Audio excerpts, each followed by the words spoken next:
Hello, hello, hello, and welcome back to Unfounders.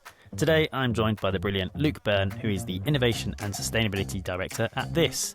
Now, This make absolutely delicious plant-based products from vegan chicken, bacon, and burgers to their new superfood, veg-led products like their superfood block and so much more. Luke is leading all of that innovation with a brilliant team, and it was nice to get into the weeds of how they actually make some of these products, the process behind it, his upbringing and passion towards asking these questions, having this curious nature, working at Unilever and developing things like the crackable Magnum ice cream.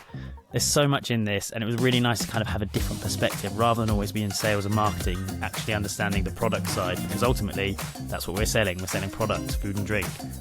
Luke is super charismatic, he's really, really passionate, and I think you're going to love this one. So without further ado, let's get on with the episode. Are you a founder of the next exciting food and drink brand? Are you looking to scale and grow? Well, let me introduce you to Mission Kitchen, London's home for food and drink entrepreneurs and sponsor of the Unfounders. Mission Kitchen gives you the equipment, support and community to take your business to the next level. With flexible access to commercial kitchens, expert mentorship on site, and a network of hundreds of like-minded founders, this could be exactly what your business needs to level up. If you want to find out more, why not book a tour today at missionkitchen.org/unfounders.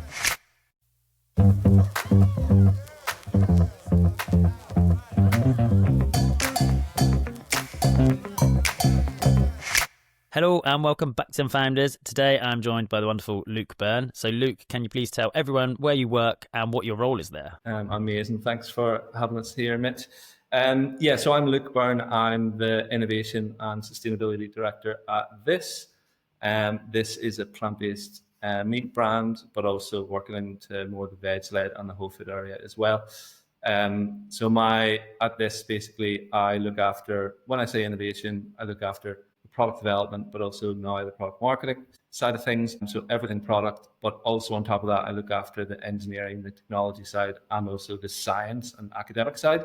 So bringing through from the core principles of science right through to product development for launching on market. Amazing. And for anyone who has been living under a rock and has never heard of This, how would you kind of describe the brand? What are some things you guys are known for? And how did you even discover the brand and go, that's where I want to work? Yeah, I absolutely love the brand. I would say there's a new thing we're starting to think about, but it was always seen as edgy and cool, up and coming, and doesn't hold back and tries to be playful and tries to be, a bit outspoken as well at times on things.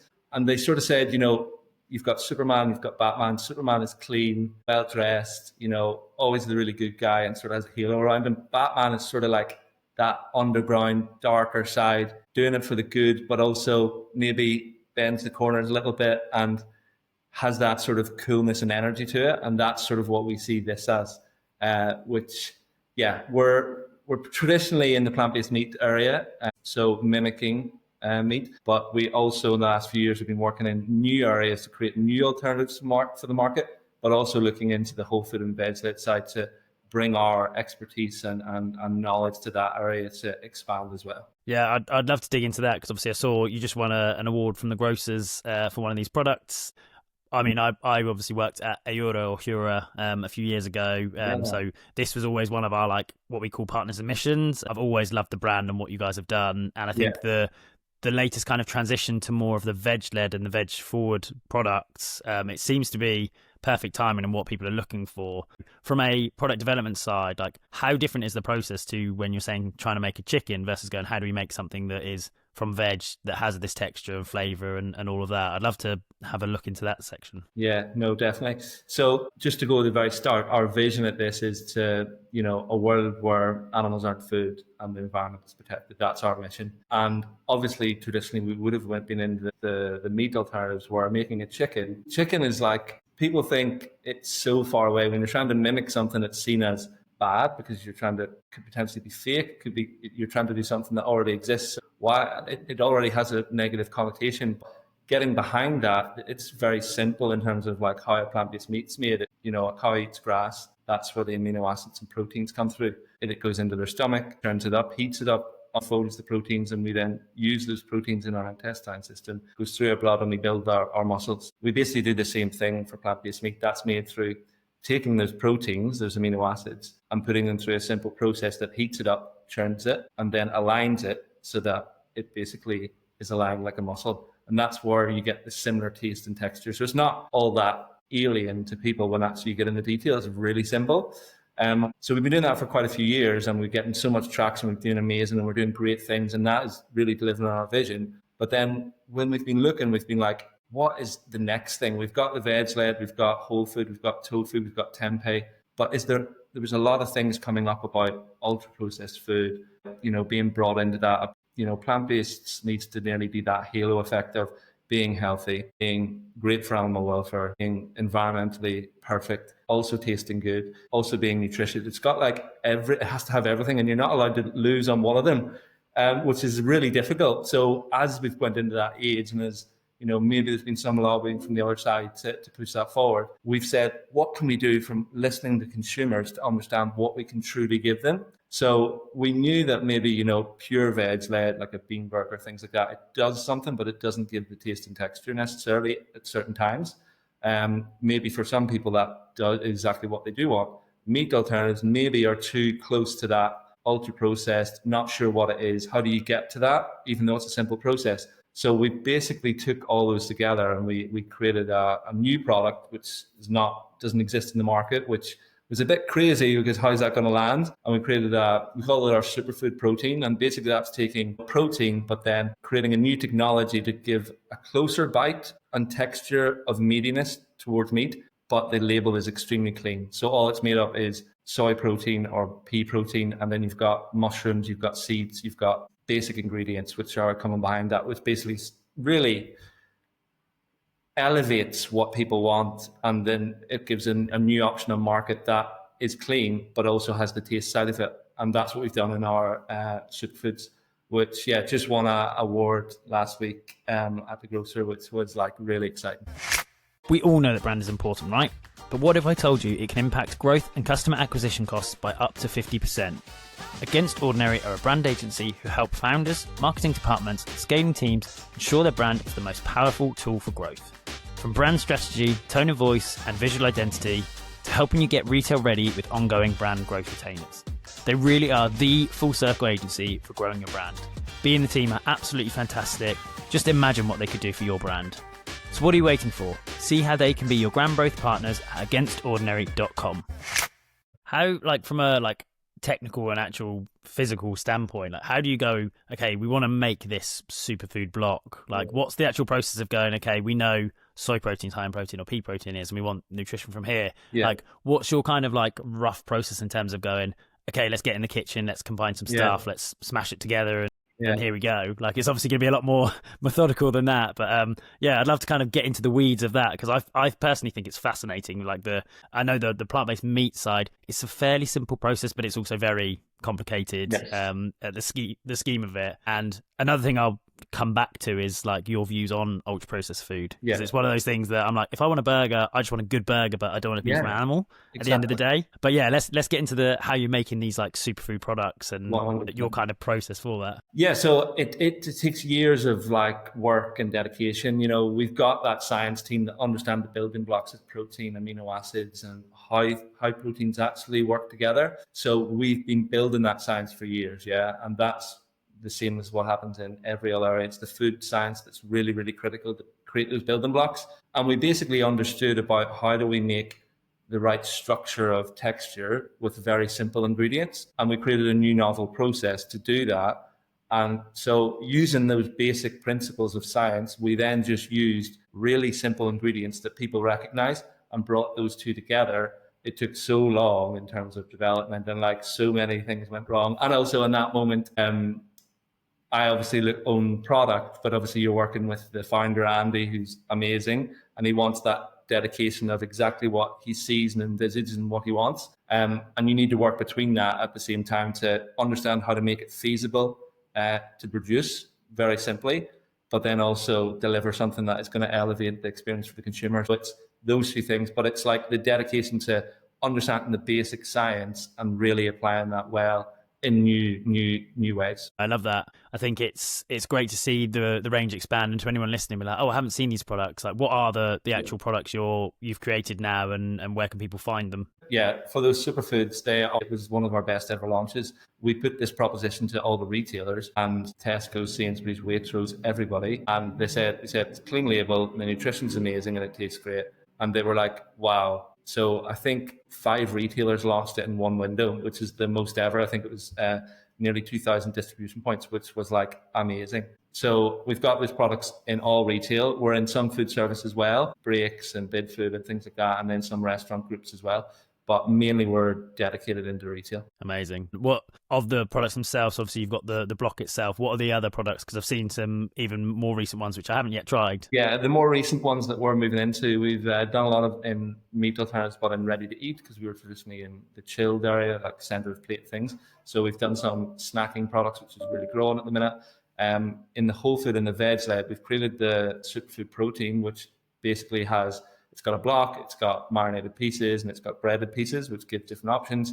And then on the veg-led side, which is bringing similar technology, but really heroing and doing the success of veg, we've launched our super veg bites, which are now in the frozen, and they're absolutely delicious, but with more of it doesn't need to be taste and have the structure of more meat-like, but it more heroes the veg and gives really high protein, but in a different. No, brilliant. And yeah, regarding the processed food side, as I touched on, like for me, it always angers me that over the last year or two, the notion is kind of, if it's plant-based meat, it's ultra-processed is bad. Yeah. And that's not always the case. Like, ultimately, if I want a burger, I don't really care what it's gone through. Like, if you're buying a sausage and you want a fry-up in the UK, whether that's meat or plant-based, you just want a fry-up. Like, no one's going, oh, actually, what's in my sausage? Da, da, da. Yes. Like, it feels like plant-based in particular gets judged on every single criteria. Like, it has to be higher protein, it has to be lower fat, it has to be this, that, da, da, da. And oh no, now it's too processed. So what's your view on this whole labeling of so much food as now ultra processed and what that means? Yeah, I think more understanding for consumers is a good thing, but a lot has happened in the last few years where too much narrative has come in, which then is trying to alienate some decisions and push a narrative in too much direction, and even then confuse people. So from an ultra processed perspective, of course, most food is processed. And as you say, the health halo of plant-based has been brought into it because there's a lot of ingredients that you need to use, specific functional ingredients to make something look like a burger or look like a sausage. And that's natural. But what is not being looked at is the actual nutrition side of it and how nutritious those products are.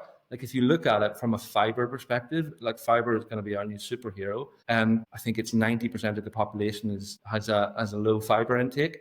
And these products are something that can be absolutely a success. We're looking at seeing if we can do some work with the UK Heart logo, who are really looking at cholesterol and benefits for that, and partner with them to counteract this, to showcase the benefits of plant-based food and how actually they're really healthy. And it's really against that ultra-processed side, which goes in a different direction. So it's about heroing the success of the benefits rather than looking at, okay, it's ultra processed, but that's not necessarily meaning that's a bad thing. And I think for us as a business, what we've tried to do is like you said, having a burger, people want to be indulgent but don't want to have the environmental or the animal impact. So why would I go and recreate a new burger that is of very simple ingredients, but doesn't have the same taste and texture and doesn't deliver that want and need? So we are obviously going to try and look at that. We're already doing it. Look at that core area, but actually let it sit as it is, and let's see it as that success of what it's done, and then create new areas that those consumers that are worried,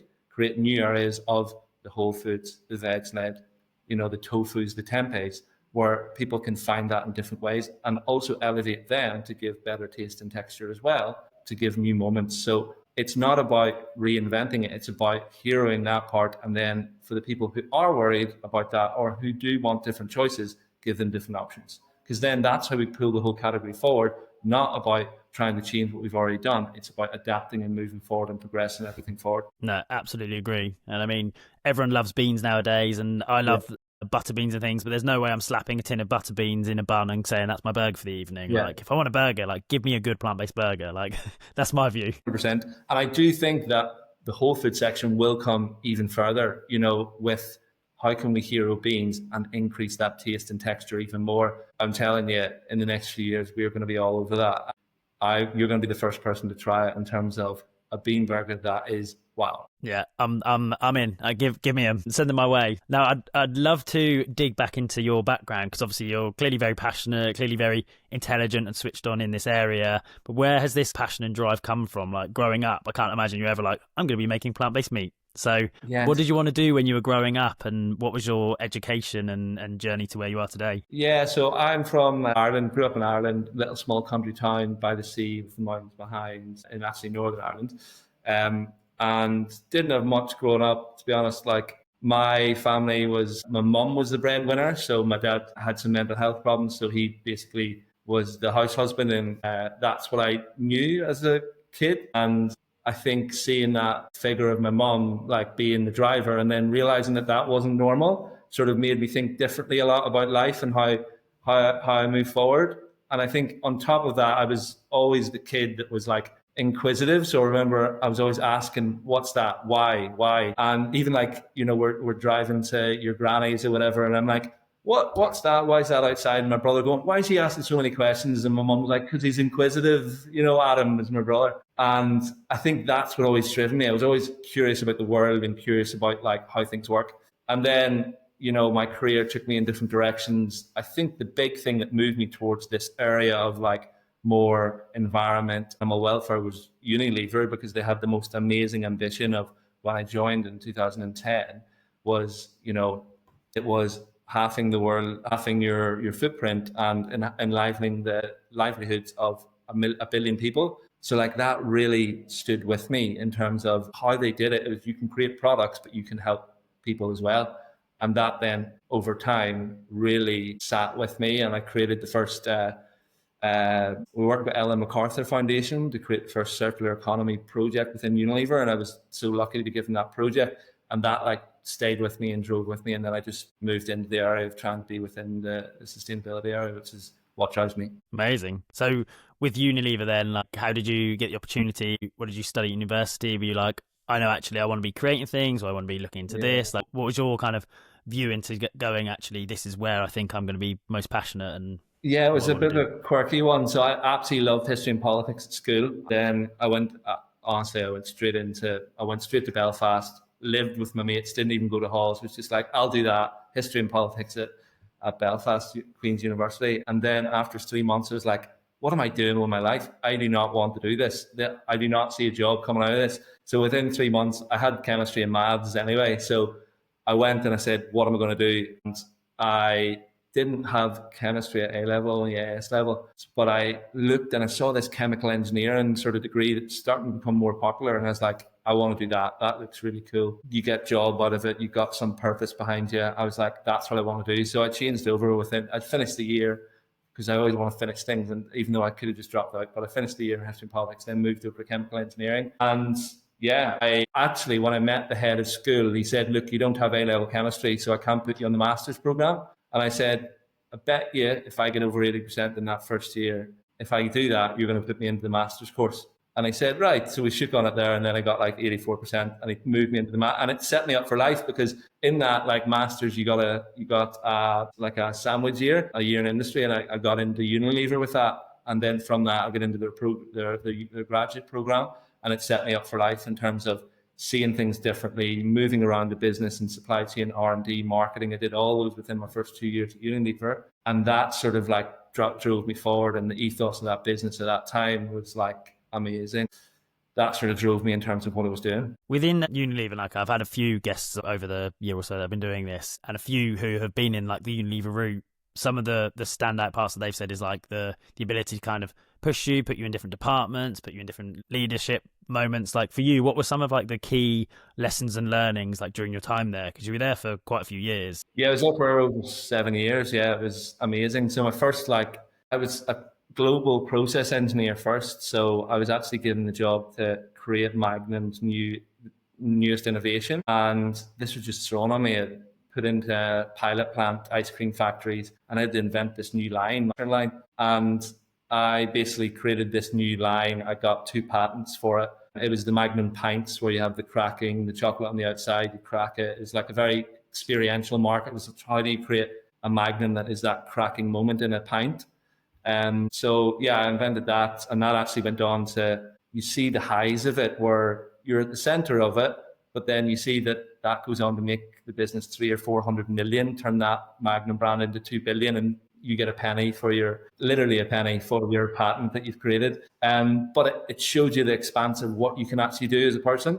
And it gave me, I then moved to Italy for 2 years and then ice cream factory and with Cornetto and Ben and Jerry's, and created more processes, and that really drove me. And I understood the science, how you create food and how those two work really hand in hand. And then I moved into more the management side and of R&D and innovation and product development. And from there, then that drove me into.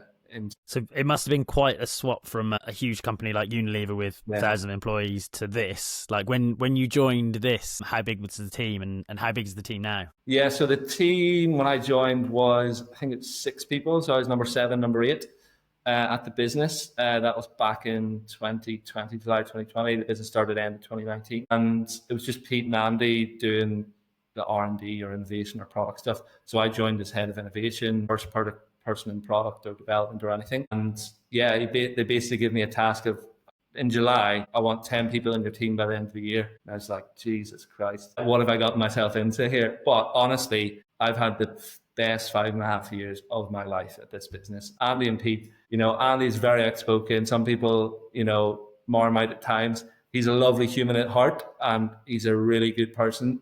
And he had a really good eye for marketing and for development as well. So he's great to help shape me in those early days of a startup and what's important at that moment. Pete was an absolute machine. He's the guy that is the unsung hero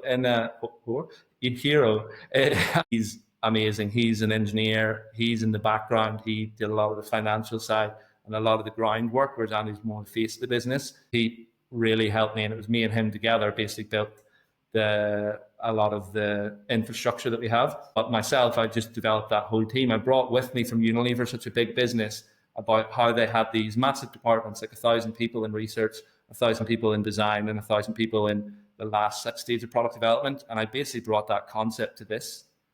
So I brought in scientists with PhDs, I brought in engineers, and I brought in product developers and people from different backgrounds, not just food, like from GSK, from Unilever and things like this, to then help us have this holistic approach of big blue chip, but also people who were ready for the next step but hadn't been given it. So they were like really, really wanted to make that win. And I built a team of, it was up to about 17, 18. We're about 14 people now. And that is across scientists, engineers, developers. And now I've taken over the product marketing side, which helps me look after most of the product side as well in terms of the marketing side. And yeah, it's just continued to expand and get better. And you just need to keep learning and keep moving forward. Brilliant. Yeah, I imagine obviously through that time you would have been through COVID as well. So that must have been an interesting period. I know it was a very strange time for the plant-based world, but it was also at that cusp of the boom. Like I remember when I joined Aura in 2021, it was that real plant-based was just unstoppable. Like it just became absolutely madness. We'd see Andy at most events and it was just so much fun. But I think it's amazing to see where we are now and how, as we've already touched on, perceptions are changing, the product offering and everything you're doing is changing. For you, what have been some of your favorite projects or things that you've worked on during your time at this? Good question. Honestly, every day is so different, and that's the best thing. It's gives you so much energy, sometimes anxiety, but you need to deal with that. And I can talk about that as well, how I deal with that. But the most exciting thing is building that team, seeing them care, seeing them grow, developing them, letting them take over those projects and deliver them. I think my favorite products that we've developed, we created, thigh, which I don't know if you know, we have this thigh product in market. And it was, nobody had ever done that before. How do you create a dark meat technology that has succulence, juiciness, but also the bite? And we invented a skin as well, a chicken skin. And that was a product that we actually 3D molded that. We created it, we took it from a machine from a different world and brought it to ours and said, how can we make this so realistic that we get it to that level where people are like, this is exactly the right innovation for us? And that became a £1 million SKU within 8 months. It was amazing. Superfood has been super interesting because it's the first time where And this is what we need to, as a plant-based category, get behind as well. Traditionally we've leaned on having the brief of a burger or a sausage or what it tastes like.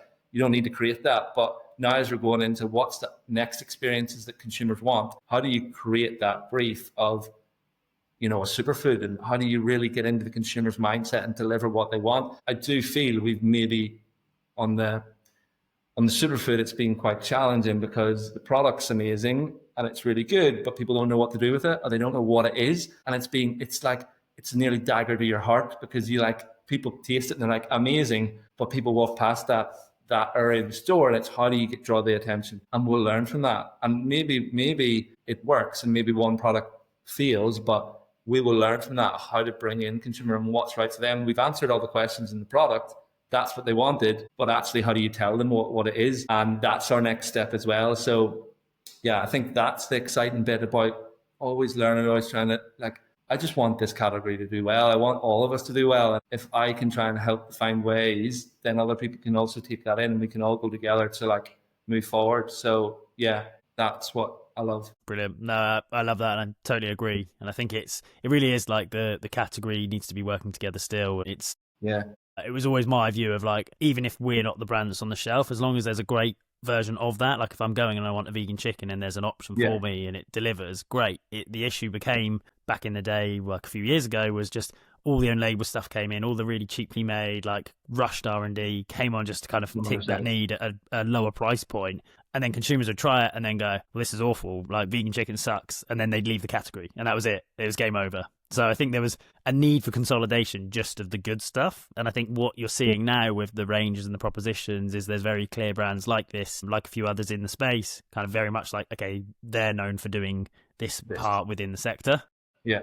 So I think, it's testament to what you guys are doing. And I love the move with the superfoods and everything. So I'm excited to see what else is to come. I know Christmas is around the corner, and I just spotted a new Christmas launch. So I'd love to touch on that one. Yeah, we've got a Christmas nut roast, which we're really excited about. It's not traditionally how we do things, so very much we've had lots of disagreements. What should it taste like? What should it be? And I wanted more time on it to make it even more amazing. There was an opportunity where it was an exclusive to Tesco's.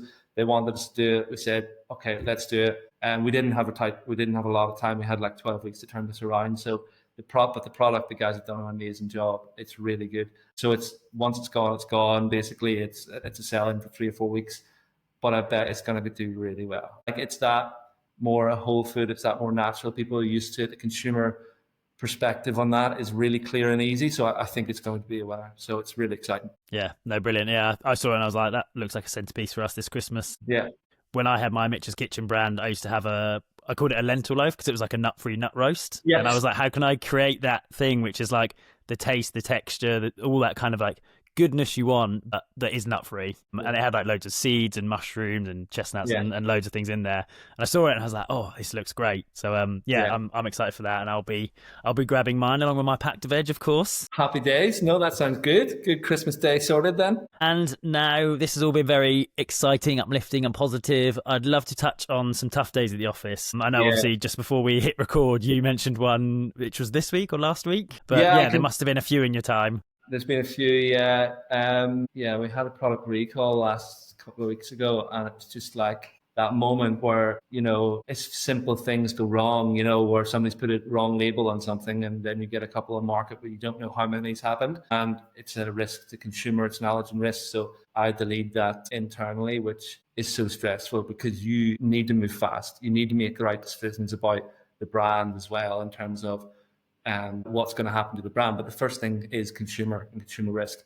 So moving fast, understanding what's going on, understanding what's affected, talking to the local authority and getting all that together, it's really stressful. And as a small brand, everybody's in it and everybody's together, but that makes it even more intense because you don't have all the solutions all the time because there's no expert in that like you would have in a bigger business. Very much so. It was the first one that we've had, to be honest, that I've had to deal with. And it was really challenging, but we moved really quickly. We had everything off the shelf within a couple of days. The retailers completely understood it. There's no questions asked there. And we're back in stock and we're in a good place. But those are the days that you're like, how do we get this right? How do we make sure this doesn't happen again? Because number one, the consumer risk is there. And number two, that's not what we want to see and not what we want to do. So that's one recently. I think another one, which is a tough day, I think it was back at the very start with this, where I joined the business. We had our chicken and bacon. We had no other products really. I was to Pete and Andy, I was like, I think we should do, bacon, a burger, sausage, mince, things like that. And they were very much like, no, we need to do these niche areas because that's what works for bacon. Working with founders, like they're amazing, Andy and Pete. So they ended up in my first 6 months. Our first four products were bacon lardons, which makes sense because we were big in bacon, ready-to-eat cocktail sausages, and then 2 chicken skewers, were our chicken with peppers and onions skewered on a stick. Possible to make, yeah? But we had to go ahead because we needed to do that. Very much founder-led. You need to go towards that. The product was amazing. There was a barbecue chicken, there was a lemon and herb, and the reviews were great in the end. But we were working with we had to set up a new partner. Nobody knew how to make this. There was no machinery to do it. It was all by hand. We found this partner because it was, as you said, in that growth where even like everybody wanted part of it. So they're like, yeah, we can do this. They give us a space up in bloody Lancashire. And it was just me and Pete. And basically it was right to the deadline where we had to deliver the stock on the Saturday to Tesco, like 4,000 cases or something. And first production was on the Friday morning at like 8 o'clock. So me and Pete drove up, started off at 3:30 in the morning, arrived there. The team weren't briefed. We had 20 people looking at us, a packaging machine and a load of diced onions, a load of diced peppers and a load of chicken tumbling in our thing. We had to get people to skewer it. We found out it was taking so long to do the skewers. We needed one skewer to be done in 30 seconds. It was taking a minute and a half.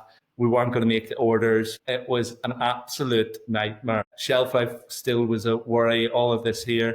We built it. We literally worked Friday morning, 4 a.m., 3:30 a.m. we left. We worked through the night until 6 a.m. Still no sleep, no anything, barely any food. Pushing, we were basically production managers on the line, and with obviously the help of the team there. And we got the product to Tesco's. It felt amazing. But then we drove back home, arrived back in London about 10 o'clock, about to fall asleep. And it was rewarding, but then as the weeks went by, it just bam, bam, bam. We weren't able to make the orders. You were out of stock. The packs were blowing because it was a fresh product, because we'd never done fresh product before. The margin was minus 40 something %. We lost about £300,000 for the business over that summer. And it was just it was horrible inside, because you had so much excitement about this was new in this area. We were learning, we were doing, the product was actually good, but everything around it didn't work. And those moments are really tough, but you learn so much, and you learn about you need to start to build. And that's where then we start to build out more. We started to get more efficient, effective. And I learned some more, and we went in. By September, we were doing burger, sausage, and mince, and our sausage became number one on market in terms of taste and texture. And because we did the basics and did the right things first, rather than trying to go into different things and get that basics right. But those were tough days and really tough. But at the same time, they were so much fun, I wouldn't give them up. But it was the stress as well, because I was taking it on myself a lot, and it really had an effect on me. But that also released me to say, you got to use this team more, because they were amazing, young and ready to go. And yeah, that enabled me to really empower and trust it, that get the team just to work more on that stuff and drive forward. And then look where you are now. So great. Yeah, love that. Yeah, I think those tough moments, I think anyone in the Challenger brand's been there in those days of right, we just need to muck in and do this. It might be through the night. Yeah. La Marjorie was packing the Waitrose Christmas orders this time last year, because we had to manually put 2 stickers on every box, put the paper in, put the cheeses in. It was we've got 3,000 of these to make, and we've got an hour to do it. Go, and it's yeah. So yeah, stressful, but gets it going. It's so good, but it is tough at times whenever you hit those low moments. Yeah, that pure pandemonium that you can only really find in startups. I can't really see that happening at somewhere like Unilever. Well, Unilever, you make an impact. They got the patents and stuff like that, and you see that you make it, but it doesn't feel as personal, because you're not at that front end. You don't see the risk. You're not presented with that challenge of its own. It's you. It's nobody else. Yeah, that's the big difference between those two. You can see you launch a product for Unilever on shelf, but it doesn't mean as much. It means so much more in a startup. And with this, that's the difference. And that is what life's about. it's about those core moments that make you alive, and for me anyway, and that's, yeah. Brilliant. Final few questions, just because I am wary of time. From your side, obviously, you're mentioning, like, obviously there's a lot more to come with beans and all these kind of things. I don't know if you can tease anything regarding like things to look out for. Have you got any big releases coming for January with like the whole veganuary side, or next summer? Have we got something that's like, oh yeah, barbecues, keep that in mind? Or is it like, just watch the space? It is sort of tight-lipped, but I can say that very much we're going to into that veg area, veg-led, because veg-led doesn't have high protein. That's the thing. We need options that deliver on that high protein for the category need, as well as the taste and texture, which we believe we can really help them deliver amazing products. So that's an area we're definitely going to bring into it. We are focusing on ready to eat. So we've got some really good launches coming up in April. And then we've one really special launch in April as well, which is slightly beefy, but very, very good. So exciting. Yeah, we're really excited for that stuff. Brilliant. Well, I would definitely be looking out for it and coming to try it. Final kind of like slight curveball of a question. I'd love to know, like, if there's any brands or products in the market that you personally either consume or have tried and you go, this is absolutely genius, I wish I was involved in that. Is there any brands or products that stand out in food and drink? You're like, I absolutely love this thing or this brand. Well, that's a brilliant question. Like new brands? It could be new, old, just something. When just trying to think, for me, there's certain, like, sometimes it's like a chili oil or something I try and I'm going, oh my God, this is incredible. Like, how do you make something taste this good? Like, I wish I made that. Like, you have those kind of moments, or you just see a brand who are absolutely flying and, oh, they're doing really cool stuff. The one brand that I see absolutely flying now is Surreal, and it's like simplicity and picking your target market and going after that in such an incredible way. Obviously, they've raised a bit of money and they're backing it in that way. I just think that area is something that is really popping at the minute, and I think they've done a really good job. So yeah, I think that's one that I think is to watch out for, because they're going to do really good things. Yeah, no, agreed. Their marketing's on point as well. Very kind of similar to how this were doing all their controversial stuff and just playful. I think they've just absolutely nailed their tone of voice, their language, and the new refresh is just kind of makes it pop even more. So simple. You know, I just love that about, don't change the whole world, just refresh it and make it more, you know, relevant to the consumers, and their targeting is unbelievable. Like, so yeah, I think they're going to be on the good growth for the next couple of years, to be honest. So quite exciting. Amazing. This is the music question. Is there one track or a particular song that comes to mind if you think of your working career, maybe during that 3:30 till 6 a.m. day of just like a song on repeat, or what's your go-to song? You were going to ask this because I knew you asked this in other episodes. So I was thinking here, and it's definitely Gloria Gaynor, I Will Survive. Nice. Because also that's about passion as well and love, but also it's about getting through things. So that's the one for me. Yeah, and it's a banger. Yeah, you can imagine slightly delirious at 4 a.m. singing that at the top of your voice. My karaoke go-to. I'm terrible at karaoke, but that's the only one I know. That honestly, I don't know the lyrics. My wife goes at me because she laughs so much, because I don't know the words to any songs, even though I listen to music religiously. I'm just terrible at remembering songs. Apart from Gloria Gaynor, I Will Survive, I'm absolute champion at it. Future Christmas parties incoming. Exactly, yeah. Amazing. Well, no, this has been super, super interesting. I mean, I could try and speak to you for hours about this because I absolutely love it, but thank you for sharing so openly and so much as you can. It's been brilliant to get to know all that side. If anyone wants to get hold of you or find out more about the products or go and try them, where's the best place to contact you or find out more? Like LinkedIn, or even just email me. It's look@this.co, so that as well. So all good. Amazing. Yeah, I'll tag you in the show notes and put that all in there, as well as Gloria Gaynor, add it to the playlist. No, this has been brilliant. Really, really enjoyed it, Luke. Thank you so much. Okay, thanks, bud. Cheers. And to everyone listening, thank you so much. We will see you on the next episode. Goodbye.